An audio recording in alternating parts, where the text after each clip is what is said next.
Assalamualaikum warahmatullahi wabarakatuh. Hai teman-teman, kembali lagi dengan saya dengan cerita yang berbeda. Kali ini cerita 1001 Malam yang berjudul Raja Syahrayar dan Raja Syahzaman. Pada zaman dahulu kala, bertahtalah seorang raja penerus dinasti Sasania di semenanjung India dan Tiongkok. Raja tersebut memiliki pasukan yang kuat, pengawal pribadi yang setia, serta para pelayan yang cekatan. Sang raja mempunyai 2 anak laki-laki. Keduanya pemberani dan gemar menunggang kuda. Anak raja yang pertama lebih pandai menunggang kuda dibandingkan adiknya. Sepeninggal sang ayah, kerajaan diwariskan kepada anak tertua yang bernama Raja Syahrayar. Ia memerintah dengan cara yang adil dan tentu saja rakyat menyayanginya.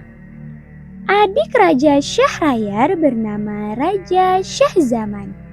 Ia memperoleh amanah untuk memerintah wilayah Samarkand yang tidak termasuk Jazirah Arab. Segala aktivitas di kedua kerajaan tersebut berjalan lancar, sebab kedua raja yang kakak beradik itu, menurut pandangan rakyat di kerajaan masing-masing, adalah hakim yang adil. Selama 20 tahun, mereka berada dalam puncak keterbukaan dan kedamaian. Sampai suatu ketika, Raja Syahrayar merasa rindu untuk bertemu Raja Syahzaman. Ia memerintahkan wazirnya untuk melakukan perjalanan ke kerajaan adiknya dan menyampaikan keinginannya untuk bertemu. Perintah sang raja dijunjung oleh wazir dengan sepenuh hati.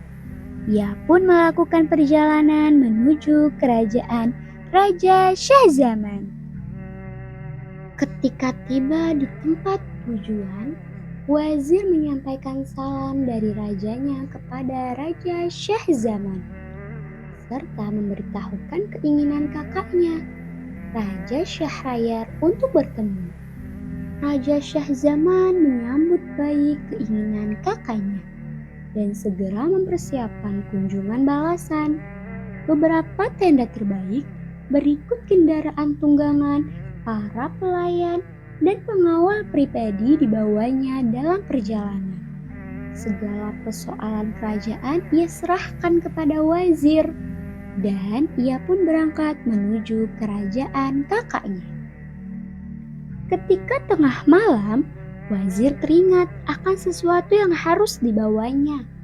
Tetapi sesuatu itu tertinggal di istana.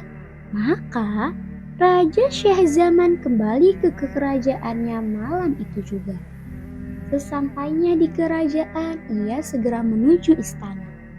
Saat memasuki kamar, ia menyaksikan permaisurinya yang sedang tertidur di ranjang berpelukan dengan seorang budak berkulit hitam. Menyaksikan hal itu, segala sesuatu jadi gelap dalam pandangannya. Jika hal demikian terjadi, sementara aku belum meninggalkan kota raja, maka bagaimana keadaan si penjina ini saat aku berada lama di kerajaan kakakku? Batinnya. Raja Syahzaman kemudian mencabut pedang dari sarung yang menggantung di pinggangnya dan segera menebaskannya ke kepala permaisuri beserta budaknya. Keduanya mati seketika sebelum terbangun dari tidur lelap di ranjang empuk milik sang raja. Setelah itu, Raja Syahzaman kembali bergabung dengan rombongannya pada malam itu dan memerintahkan rombongannya untuk melanjutkan perjalanan. Beberapa lama kemudian, rombongan Raja Syahzaman sampai di kerajaan kakaknya. Sang kakak sangat gembira mendengar berita kedatangan adiknya. Ia pun keluar istana untuk menemui Raja Syahzaman. Keduanya bertemu, saling memberi salam penghormatan dan berpelukan mesra. Kegembiraan Raja Syahrayar diwujudkan dengan menghias kota raja seindah mungkin. Kakak beradik itu duduk berhadapan dan berbagi cerita. Raja Syahzaman teringat peristiwa yang dialaminya sesaat sebelum ia berangkat. Ia terlihat sangat sedih, wajahnya pucat menguning, tubuhnya lemas menyaksikan hal ini. Sang kakak mengira bahwa keadaan adiknya disebabkan oleh terpisahnya ia dengan negeri dan singgasananya. Karenanya ia tidak terlalu ambil perhatian dan tidak bertanya sebabnya. "Saudaraku, sungguh batinku menyimpan luka," kata Raja Syahzaman kepada kakaknya suatu ketika. Tetapi Raja Syahzaman tidak memberitahukan apa yang terjadi pada permaisurinya. "Aku ingin mengajakmu pergi berburu. Barangkali hal itu bisa meringankan penderitaan hatimu," ucap Raja Syahrayar. Namun, keinginan Raja Syahrayar tidak disetujui oleh Raja Syahzaman, sehingga ia pergi berburu sendirian. Di istana Raja Syahrayar terdapat jendela yang biasa digunakan untuk melihat pemandangan di taman. Di sanalah Raja Syahzaman duduk sambil memperhatikan keindahan alam sekitar istana. Pandangannya tertuju ke sebuah pintu gerbang di mana terlihat segerombolan jariyah. Sekitar 20 jariyah mengiringi seorang perempuan yang sangat cantik, yang berpakaian sangat indah, berjalan memasuki taman. Rombongan itu tiba di sebuah fusqiyah dan segera melepaskan pakaian mereka. Duduk-duduk di tepi fusqiyah, membasahi badan sambil bersenda gurau. "Hai Mas'ud, kemarilah," panggil perempuan cantik yang ternyata adalah permaisuri Raja Syahrayar itu kepada seorang bernama Mas'ud. Tidak lama kemudian muncullah seorang budak laki-laki berkulit hitam mendatangi permaisuri. Sang budak memeluk permaisuri dan permaisuri segera membalas pelukannya dengan mesra. Budak tersebut kemudian bercinta dengan permaisuri. Sementara itu, muncul pula beberapa budak lain menemui para jariyah. Mereka saling berpelukan, kemudian berbuat seperti yang dilakukan oleh permaisuri dengan budak hitam bernama Mas'ud itu. Mereka memadu cinta hingga siang hari. "Demi Allah, bencana apa yang menimpaku lebih ringan daripada yang kulihat saat ini?" ucap Raja Syahzaman kepada dirinya sendiri ketika menyaksikan pemandangan tak senonoh itu.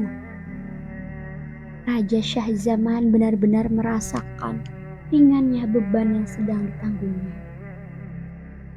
"Sungguh, beban kakakku lebih berat dari yang kutanggung," batin Raja Syahzaman. Sejak itu, Raja Syahzaman bisa dengan lahap menyantap makanan dan minuman tanpa beban yang mengganjal di hatinya. Beberapa lama kemudian, Raja Syahrayar kembali dari perjalanan berburu. Ketika bertemu di pintu gerbang istana, kedua raja kakak beradik tersebut saling memberi salam hormat dan berpelukan. Raja Syahrayar memperhatikan keadaan adiknya. Rona pucat kekuningan tidak lagi mewarnai kulitnya. Wajahnya kembali berwarna putih segar kemerahan, dan ia tampak makan dengan lahap. Padahal saat baru sampai di istana, adiknya tidak bisa makan dengan lahap, bahkan cenderung makan sedikit. Keheranan Raja Syahrayar terhadap perubahan yang terjadi pada adiknya membuatnya bertanya, "Adikku, ketika engkau datang ke istanaku, wajahmu pucat kekuningan. Kini engkau terlihat segar kembali. Apa yang terjadi padamu selama ini?" "Baiklah, akan aku beritahukan kepada kakak mengenai perubahan yang terjadi padaku saat aku tiba di sini. Tetapi mohon maaf, aku tidak dapat memberitahukan sebab-sebab pulihnya keadaanku ini," jawab Raja Syahzaman. "Yang penting kau harus memberitahuku, kenapa wajahmu pucat dan tubuhmu terlihat lemas saat baru sampai di istanaku?" kata Raja Syahrayar penasaran. "Kakakku yang terhormat, ketika engkau mengutus wazirmu ke kerajaanku untuk menyampaikan pesanmu yang menginginkan agar aku berkunjung ke kerajaanmu, maka serta-merta saat itu juga aku mempersiapkan segala sesuatu untuk keberangkatanku," ujar Raja Syahzaman berusaha menjawab pertanyaan kakaknya. "Setelah meninggalkan kota raja, beberapa saat aku teringat bahwa kharzah yang ingin kuhadiahkan kepada kakak tertinggal di kamar. Aku segera kembali sendirian ke kota raja dan langsung menuju istana. Ketika memasuki kamar, kusaksikan permaisuriku sedang tidur di ranjang, berpelukan dengan salah satu budakku. Dengan penuh kebencian, kubunuh keduanya. Demikianlah saat tiba di istanamu, aku masih terbayang oleh peristiwa yang baru saja kualami. Hal itulah yang membuat mukaku pucat dan tubuhku lemas. Dan sekali lagi, mohon maaf, aku tidak dapat memberitahukan kepadamu mengenai sebab pulihnya keadaanku." "Demi Allah, engkau harus memberitahukan sebab pulihnya keadaanmu seperti semula," perintah Raja Syahrayar. Melihat kesungguhan dan kekerasan hati kakaknya, Raja Syahzaman membeberkan seluruh peristiwa yang dilihatnya di taman istana. Setelah mendengarkan penuturan adiknya mengenai perbuatan permaisurinya bersama para budak, Raja Syahrayar berkata, "Aku hendak menyaksikannya dengan mata kepalaku sendiri." "Kalau demikian, kakak mesti mengumumkan kepada khalayak bahwa kakak ingin kembali pergi berburu. Setelah itu kakak bersembunyi di tempatku untuk menyaksikan kenyataan yang sebenarnya dengan mata kepalamu sendiri," kata Raja Syahzaman. Raja Syahrayar segera mengumumkan keinginannya untuk kembali berburu. Para pengawal dan seluruh perangkat berburu dipersiapkan. Tidak lama kemudian, tandu yang biasa dipakai untuk membawa raja keluar dari pintu gerbang istana. Siasat Raja Syahzaman dilaksanakan. Raja Syahrayar duduk di dalam tandu. "Tidak seorang pun yang boleh menemuiku," perintah Raja Syahrayar kepada para pengawalnya. Raja Syahrayar menyelinap dengan menyamar menuju istana yang ditempati oleh adiknya. Sesuai dengan rencana, rombongan tetap berangkat meninggalkan kota raja. Sementara itu, Raja Syahrayar segera menemui adiknya dan keduanya menuju jendela untuk membuktikan kebenaran peristiwa yang pernah disaksikan oleh adiknya. Tidak berapa lama mereka berdua melihat beberapa Jariah mengiringi permaisuri menuju taman. Kemudian muncul budak-budak berkulit hitam. Kedua raja kakak beradik itu menyaksikan perbuatan mesum yang dilakukan permaisuri dan para jariah dengan para budak laki-laki. Perbuatan mereka berlangsung hingga sore hari. Menyaksikan peristiwa itu, pikiran Raja Syahrayar serasa terbang dari kepalanya. Mari kita tinggalkan kerajaan ini sejauh-jauhnya. Kita tidak perlu memiliki kerajaan seperti ini. Sebaiknya kita melakukan perjalanan jauh untuk mengetahui apakah ada bencana yang lebih besar daripada bencana yang menyiksaku ini. Ucap Raja Syahrayar kepada Raja Syahzaman. Kedua raja itu pun meninggalkan istana melalui pintu rahasia. Mereka berjalan tak tentu arah hingga tiba di sebuah pohon yang tegak di tengah hamparan padang rumput. Di dekat pohon itu terdapat mata air, sedangkan di ujung padang rumput tampak lautan. Keduanya menuju mata air dan mengambil beberapa teguk air untuk memuaskan dahaga.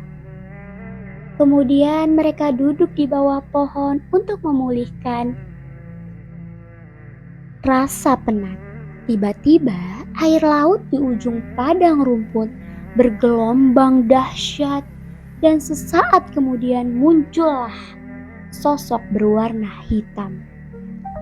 Naik ke darat dan menuju ke tengah padang rumput. Raja Syahrayar dan adiknya merasa takut. Mereka pun segera naik ke atas pohon.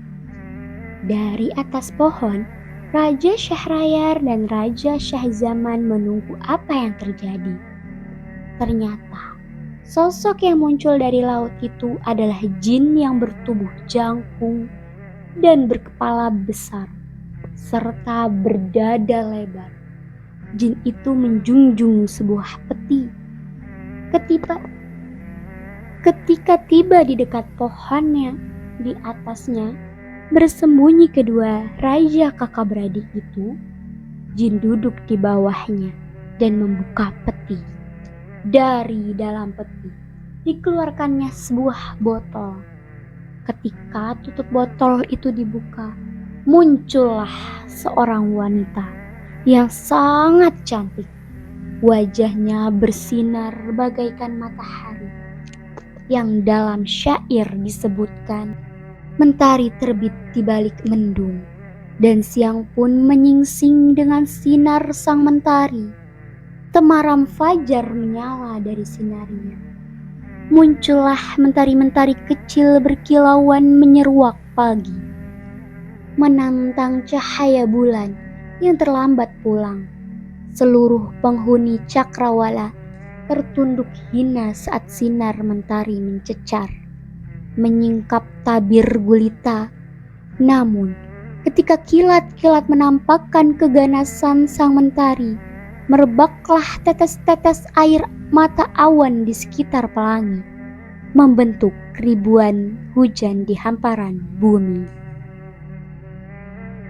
Hei putri yang menawan hati, aku telah menyembunyikanmu di malam pengantin itu. Kini saatnya aku tidur, melepaskan rasa lelahku, ucap jin. Kemudian jin merebahkan dirinya di paha wanita cantik dan tertidur pulas. Wanita cantik menengadah ke atas pohon tatkala dirasa ada gerakan aneh di sana. Ia pun melihat Raja Syahrayar dan adiknya bersembunyi di atas pohon. Shh, turunlah kalian, jangan takut pada jin ifrit.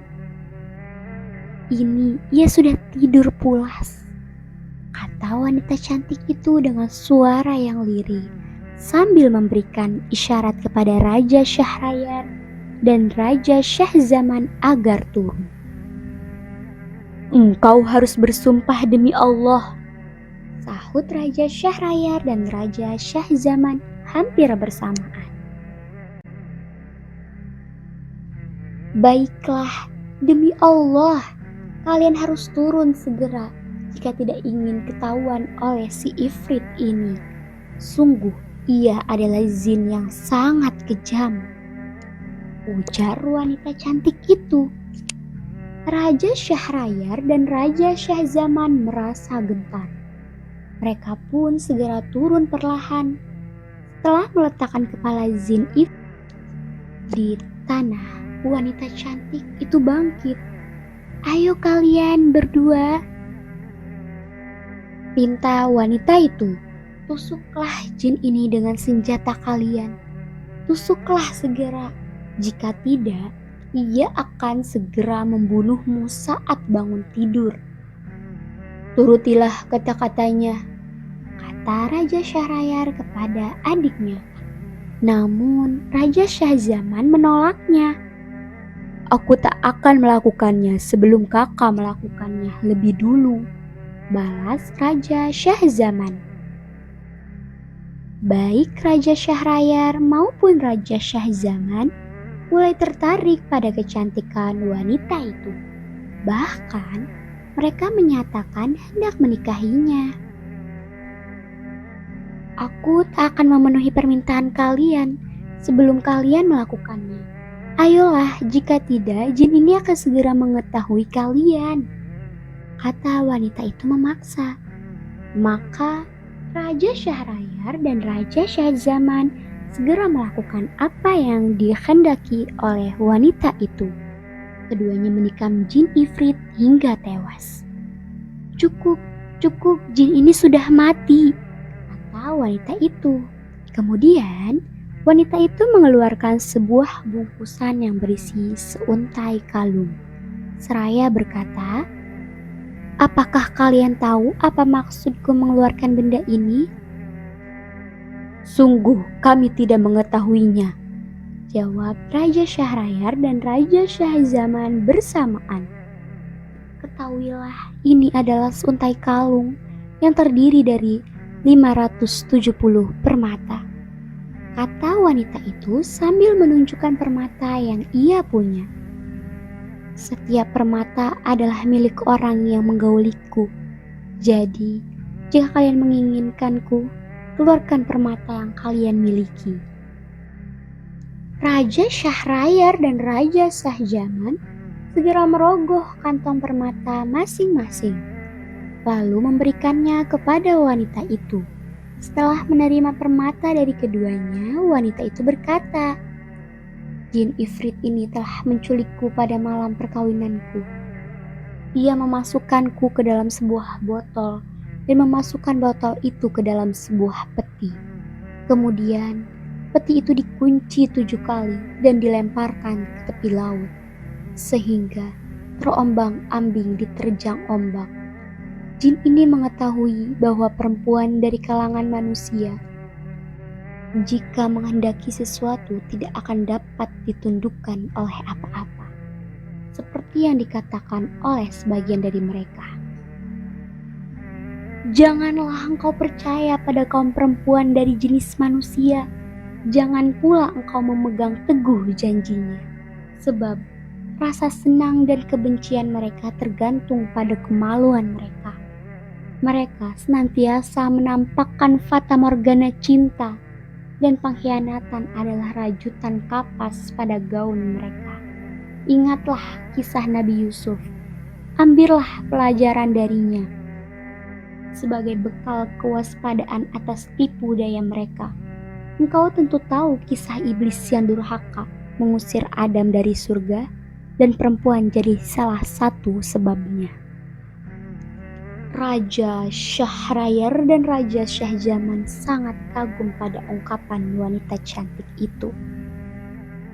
Jika ini memang benar-benar jin Ifrit dan ia mengalami hal yang lebih sial dari kita berdua, maka peristiwa ini menjadi hiburan bagi kesedihan kita, kata Raja Syahrayar dan Raja Syahzaman hampir bersamaan.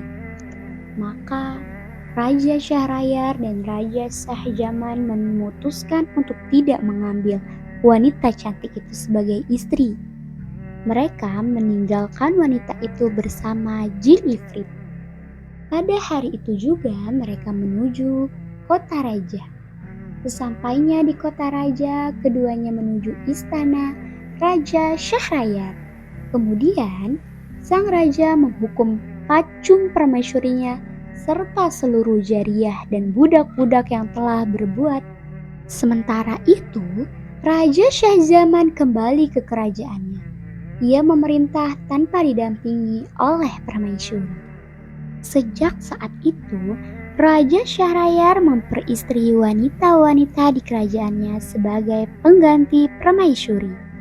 Namun, para wanita itu tidak dapat bertahan lama menjadi permaisuri. Bahkan umur mereka tidak sampai lebih dari 1 malam. Sebab setiap selesai merenggut keperawanan permaisuri barunya, Raja Syahrayar membunuhnya. Hal ini berlangsung selama 3 tahun. Warga kerajaan menjadi gempar dan beberapa melarikan diri dari kerajaan untuk menyelamatkan putri-putri mereka. Demikianlah, di kota raja tidak tersisa satu perempuan pun yang sanggup hidup lama ketika diperistri dan digauli oleh sang raja. Pada suatu hari, seperti biasa, Raja Syahrayar memerintahkan wazirnya untuk mencarikan istri.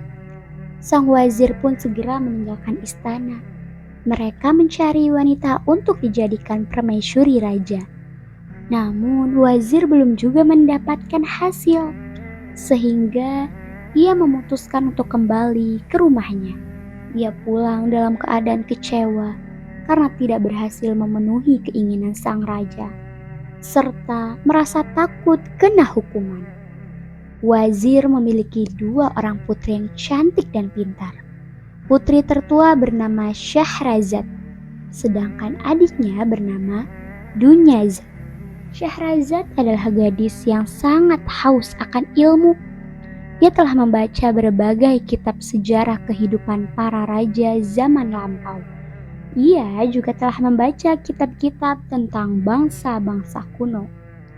Ia bahkan telah memiliki 1000 kitab yang meliputi kitab sejarah umat-umat dahulu, raja-raja yang kesepian, dan kisah-kisah para penyair. Aku belum pernah menyaksikan keadaan ayah kebingungan seperti saat ini,